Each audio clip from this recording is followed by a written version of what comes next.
ज़्यादा मैंने इंस्टीट्यूशन से पढ़ाई नहीं की। आजकल बहुत सारा मैटर यूट्यूब में भी अवेलेबल है, तो बेसिकली आपको सेल्फ स्टडी करना है इस एग्ज़ाम को पास करने के लिए, तो वो मैंने किया था। तैयारी के लिए स्टैंडर्ड बुक्स हैं, आप उसको पढ़ सकते हैं। एनसीईआरटी भी आप तैयारी में कर सकते हैं। जो मोस्ट इम्पॉर्टेंट चीज़ है वो है कि आप तैयारी के साथ प्रैक्टिस भी करें। जो मॉक टेस्ट पेपर्स या रिवीजन टेस्ट पेपर्स हैं वो आप पूरा तैयारी करें। ये एग्ज़ाम सिर्फ प्रीलिम्स का नहीं है। क्या होता है, बहुत बार बच्चे सिर्फ फैक्ट्स को याद करने लगते हैं, अपना आंसर राइटिंग उस पर उतना ध्यान नहीं दे पाते। ये गेम जो है इस एग्ज़ाम को पास करने का वो मेंस है। तो अगर आपका आंसर राइटिंग है, आपको राइटिंग स्किल्स, क्योंकि ये एक स्किल है जो आपको सीखना ही पड़ेगा, वो स्किल अगर आपने सीख लिया तो आप इजीली ये एग्ज़ाम क्रैक कर सकते हो। तो इस तरह कोई भी नया बच्चा अगर ये तैयारी कर रहा है तो अलॉन्ग विथ प्रीलिम्स जो फैक्ट्स है, आपको मेंस के लिए भी तैयारी करना है और मेंस में आंसर राइटिंग आपको पूरा फोकस करना है। मैं पहले भी बोलता हूँ कि मैं कभी घंटे नहीं गिनता, क्योंकि मेरे पास ऑब्वियसली लिमिटेड टाइम था अपनी प्रिपरेशन के लिए अपने ऑफिस के बाद। तो मैं कभी घंटे नहीं गिनता था कि मुझे कितने देर पढ़ाई करना है। जितना भी मेरे पास अवेलेबल टाइम रहता था मैं उसमें पढ़ाई करता था।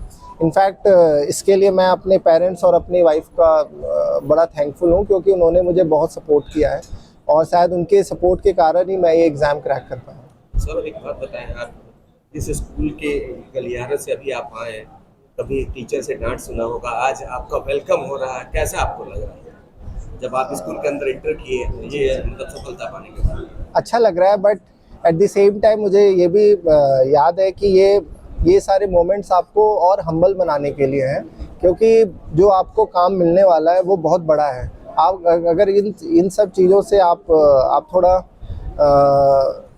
आपका ये होता है कि आप ज़्यादा अहंकार में आ जाए, वो चीज़ें नहीं होनी चाहिए। आपको हम्बल रहना है और आगे के बारे में सोचना है, क्योंकि ठीक है ये अपॉर्चुनिटी मुझे मिला है, बट ये अपॉर्चुनिटी अभी और अच्छा काम करने के लिए मिला है। तो अच्छा लगा मुझे और मैं डेफिनेटली और अच्छा करना चाहता हूँ। कोई ऐसा मोमेंट था जब आप इसकी तैयारी कर रहे थे, पढ़ाई कर रहे थे, कभी वैसा आपको डिसअपॉइंटेड फील हुआ और आपको लगा कि नहीं अब छोड़ देना चाहिए, कभी ऐसा कोई मोमेंट आया तो उसमें कैसे मोटिवेट किया होगा? डिसअपॉइंटमेंट, आई थिंक ये इसका UPSC is a tough exam. It is exactly one of the toughest exam in the country. तो कभी कभी होता है कि आप इतने फैक्ट्स और इतनी चीज़ें रहती हैं कि आप थोड़ा डिमोटिवेटेड हो सकते हो, but at the same time मुझे यही था कि मुझे अच्छा करना है कुछ सोसाइटी के लिए। आई वॉज ऑलरेडी वर्किंग, मुझे ये कोई जॉब का वो दिक्कत नहीं था, बट मुझे ये बस मेरे में यही मोटिवेशन था कि मुझे सोसाइटी के लिए कुछ अच्छा करना है। कहा जा रहा है कि 6th क्लास से एनसीईआरटी के बुक को जी जी, नहीं सही है, बिल्कुल। इसलिए स्कूल का बहुत बड़ा रोल हो जाता है, क्योंकि मोस्ट ऑफ द सिलेबस आपका जो है वो क्लास 6 से लेकर के क्लास 12 तक के जो एनसीईआरटीज़ है उसमें कवर्ड रहता है। मेनली जो 9, 10, 11, 12 ये एनसीईआरटीज़ एप्लीकेबल होते हैं। बट ठीक है, मतलब आपके पास सोर्स ऑफ मटेरियल बहुत है। आज के टाइम में बहुत सारे आपको सोर्स ऑफ मटेरियल बन जाएंगे।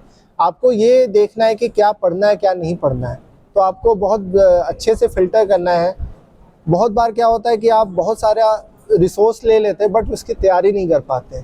आपको तैयारी करना है, प्रैक्टिस करना है, मॉक टेस्ट देने हैं, रिवीजन टेस्ट देने हैं इस एग्ज़ाम को पास करने के लिए। अच्छा, बहुत सारे किया तो उनका कहना है कि यूट्यूब जो चैनल देख करके बहुत सारे लोग पढ़ाई किए जी, तो आप समझते हैं कि ये एक वरदान भी है, अभिशाप भी है, क्योंकि बच्चा एडिक्ट हो जा रहा है और दूसरी तरफ इससे पढ़ करके जो है डेफिनेटली वो तो कोई भी रिसोर्स हो, कोई भी आपका मटेरियल हो, अगर आप उसको एक्सेसिव यूज़ करने लगते हो तो कभी वो अभिशाप भी बन सकता है। तो डेफिनेटली आपको सेल्फ कंट्रोल होना चाहिए जब आप इन सब चीज़ों को कर रहे हैं।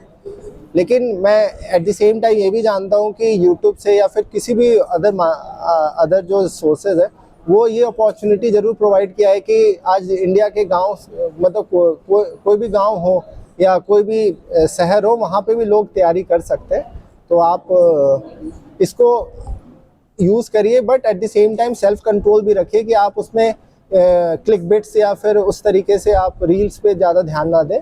आपको जो मैटर है उस पर ध्यान दें, क्योंकि बहुत ज़्यादा मैटर है। आपको फिल्टर करना पड़ेगा आप क्या पढ़ना चाहते हो। मैंने कोचिंग वैसे एज सच ज्वाइन नहीं की थी। मैंने कुछ जैसे मेंटरशिप ली थी कुछ टीचर से, क्योंकि मुझे अपना मेंस आंसर राइटिंग इम्प्रूव करना था, वो मैंने किया था। बोकारो पहले से ही शिक्षा के क्षेत्र में काफ़ी अच्छा है, तो ये कोई मतलब आश्चर्य की बात नहीं है कि यहाँ के बच्चे यूपीएससी क्लियर कर रहे हैं।